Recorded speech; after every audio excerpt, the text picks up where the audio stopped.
Hello friends, let's enjoy study with Pawan channel में स्वागत है। आज मैं लेकर आया हूँ क्लास 8 का हिस्ट्री का चैप्टर नंबर 1, कब कहाँ और कैसे, जिसका इंतजार आप लोगों को कई दिनों से था। तो देखिए, मैं इस वीडियो में केवल उन्हीं पॉइंट्स को हाईलाइट करके बताने जा रहा हूँ जो केवल किसी भी कॉम्पिटिटिव एग्जाम के पर्सपेक्टिव से बहुत ही ज़्यादा इंपॉर्टेंट होने वाला है। चाहे आपका BPSC 3.0 एग्ज़ाम हो, चाहे PSSC का, चाहे रेलवे का, कोई भी तरह कॉम्पिटिटिव एग्जाम हो, उसके लिए आपका आर्ट्स का फैक्टर का काफ़ी ज़्यादा इंपॉर्टेंट कंटेंट्स है ये। तो ये स्टार्ट करते हैं अपने इस वीडियो को। देखिए, पहला इंपॉर्टेंट पॉइंट्स है कि 15वीं शताब्दी में इटली में हुए पुनर्जागरण आंदोलन ने आधुनिक युग में होने वाले कई परिवर्तनों की नींव रखी। तो ये पूछ सकता है, क्वेश्चन है कि पुनर्जागरण की शुरुआत कहाँ से हुई थी? तो 15वीं शताब्दी में इटली से हुई थी। ठीक है। और उसी ने ही क्या किया, इटली ने ही आधुनिक युग में होने वाले कई परिवर्तनों की नींव रखी थी। फिर नेक्स्ट चलिए, 1492 ईस्वी में स्पेन के प्रसिद्ध नाविक कोलंबस ने अमेरिका महाद्वीप की खोज की थी। तो अमेरिका की खोज किसने की थी? 1492 ईस्वी में प्रसिद्ध नाविक कोलंबस ने खोज की थी। ये एस्टेट 2023 का पूछा हुआ क्वेश्चन है पेपर 1 में। फिर 1498 ईस्वी में पुर्तगाल के साहसी नाविक वास्को डी गामा ने यूरोप से भारत तक के समुद्री मार्ग की खोज कर ली। फिर नेक्स्ट है, पूंजीवाद की मुख्य विशेषता थी पूंजीपतियों और श्रमिकों के दो नए वर्गों का उदय। अब उत्पादन में मशीनों का व्यापक प्रयोग होने लगा। इसके कारण 18वीं शताब्दी के उत्तरार्ध में मशीनीकरण की प्रक्रिया इंग्लैंड में शुरू हुई, जो आगे चलकर विश्व के अन्य देशों में भी फैली। इसे औद्योगिक क्रांति का नाम दिया गया। ठीक है। फिर नेक्स्ट है ये, जब एक देश पर किसी दूसरे देश के दबदबे से राजनीतिक, आर्थिक और सामाजिक और सांस्कृतिक बदलाव आते हैं, तो इस प्रक्रिया को ही हम लोग क्या बोलते हैं? इस प्रक्रिया को हम लोग औपनिवेशीकरण कहते हैं, और इस अवस्था को औपनिवेशवाद कहते हैं। जैसे क्या किया था इंग्लैंड ने हमारे इंडिया पर, क्या किया था? उसने आर्थिक रूप से, राजनीतिक रूप से कब्जा कर रखा था।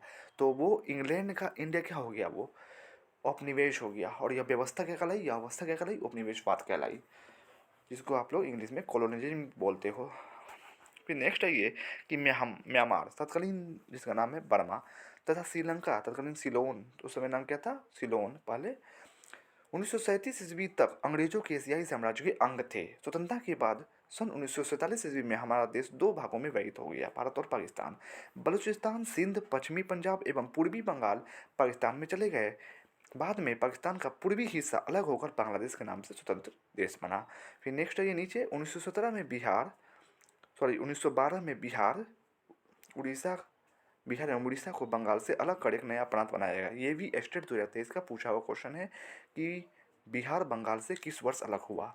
तो 1912 में आंसर होगा। फिर नेक्स्ट है कि 1936 में उड़ीसा को बिहार से अलग कर दोनों को अलग प्रांत का दर्जा दिया गया। फिर नेक्स्ट है, 15 नवंबर 2000 को बिहार से उसके दक्षिणी पठारी क्षेत्र को अलग कर एक नया राज्य झारखंड का निर्माण किया गया, 15 नवंबर 2000 को। फिर नीचे आइए कि सिंचाई के लिए रहट का और कुओं से पानी निकालने के लिए अरघट या पानी घटी यंत्र का प्रयोग होने लगा था। फिर नीचे आइए नेक्स्ट पेज पर, साम्राज्यवाद किसे कहते हैं ये आप लोग जान लीजिए कि सैनिक आक्रमण अथवा अन्य तरीकों से विदेशी भूभाग के प्रदेशों को अपने अधीन कर अपना राजनीतिक प्रभुत्व स्थापित करने को हम साम्राज्यवाद कहते हैं। भारत 15 अगस्त 1947 के पूर्व ब्रिटिश साम्राज्यवाद का ही एक अंग था। फिर नीचे आइए, प्रायः 18वीं शताब्दी के उत्तरार्ध 1750 ईस्वी के बाद को ही आधुनिक काल का प्रारंभ माना जाता है। फिर नेक्स्ट आइए, 1817 ईस्वी में स्कॉटलैंड के अर्थशास्त्री, इतिहासकार और राजनीतिक दार्शनिक जेम्स मिल ने 3 खंडों में ब्रिटिश भारत का इतिहास, हिस्ट्री ऑफ ब्रिटिश इंडिया की पुस्तक लिखी है। ये BPSC 2.0 के SST पेपर में पूछा हुआ क्वेश्चन है ये। इसमें इन्होंने भारत के इतिहास का हिंदू, मुस्लिम और ब्रिटिश 3 कालखंडों में बांटा। यह विभाजन इस विचार पर आधारित था कि शासकों का धर्म ही एकमात्र महत्वपूर्ण ऐतिहासिक परिवर्तन होता है। फिर नेक्स्ट आइए, देखिए प्राचीन काल में शिलालेख से, सिक्के से, ताम्रपाषाण लेखन, भगना अवशेष, पुरानी इमारतों के अवशेष, चित्र, पांडुलिपियाँ, गहने औजार और शस्त्रों से जो है उस समय का पता लगाया जाता था।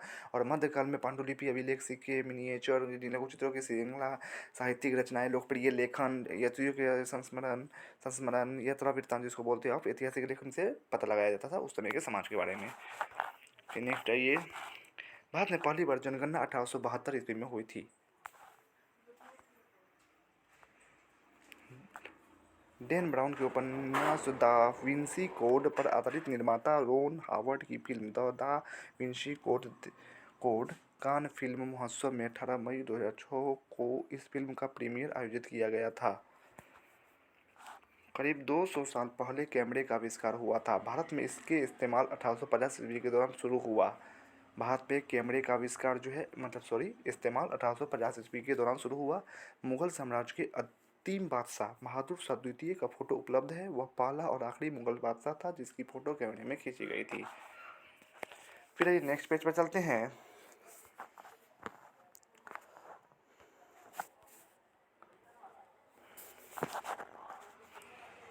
देखिए, रिक्त स्थानों की भरी है। पहला, पूंजीपतियों का मुख्य उद्देश्य था अधिक से अधिक टैक्स कमाना। तो पूंजीपतियों का मुख्य उद्देश्य था अधिक से अधिक मुनाफा कमाना। फिर नेक्स्ट है, 15वीं शताब्दी में एक नए आंदोलन की शुरुआत हुई जिसे डैश कहते हैं, तो पुनर्जागरण कहते हैं। वो इटली में स्टार्ट हुआ था। फिर नेक्स्ट है, मशीनों से वस्तु के उत्पादन की प्रक्रिया को डैश क्रांति कहते हैं। तो मशीनों से वस्तुओं के उत्पादन की प्रक्रिया को औद्योगिक क्रांति कहते हैं। फिर डैश में सरकारी दस्तावेजों को सुरक्षित रखा जाता है। तो अभिलेखागारों में सरकारी दस्तावेजों को सुरक्षित रखा जाता है। अंग, समय के साथ देश और राज्य की डैश सीमाओं में परिवर्तन होते रहते हैं। तो समय के साथ देश और राज्य की भौगोलिक सीमाओं में परिवर्तन होते रहते हैं। फिर सही गलत को पहचानिए। पहला क्वेश्चन, वैज्ञानिक पद्धति का अर्थ है यहाँ वैज्ञानिक पद्धति का अर्थ है प्रश्न प्रस्तुत कर प्रयोग द्वारा ज्ञान प्राप्त करना। ये क्या हो जाएगा? सही हो जाएगा। फिर है नेक्स्ट क्वेश्चन, अंग्रेज इतिहासकार जेम्स मिल का भारतीय इतिहास को धर्म के आधार पर बांटना उचित था। ये गलत है। फिर ग क्वेश्चन, अमेरिकी स्वतंत्रता संग्राम के बाद वहाँ के लोगों ने गणतंत्र प्रणाली की शुरुआत नहीं की थी। ये भी गलत है। ऐतिहासिक स्रोतों में एक आम आदमी के बारे में भी जानकारी मिलती है। ये गलत है। अंग, आज़ादी के पहले हमारे देश की जो भौगोलिक सीमा थी आज़ादी के बाद भी वही रह गई। ये भी गलत है। फिर नीचे आइए।